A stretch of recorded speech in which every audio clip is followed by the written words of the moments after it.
Failure is part of success. Many of us founders have been doing business online for many years before being invited to consider joining Onpassive. Many of us, if not most, have been struggling to find success in our business as we've been lied to, ripped off, etc. But we've never abandoned our dream and hope for success. We kept moving forward, we kept working towards our goals. Nothing would make us quit.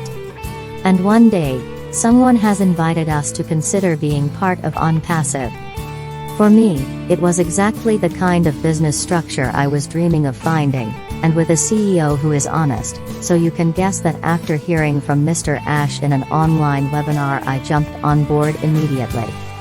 Those of you who might be a bit impatient for the launch, I ask you to stop and think for a minute about our business structure and our company values.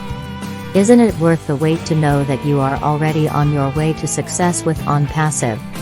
Yes, we've failed with companies promising us the moon, but here with Onpassive it is not just promising because we are already seeing the products and actions taken by the company to promote and develop the business. Like Mr. Michael Williams often says, sit back and enjoy the ride.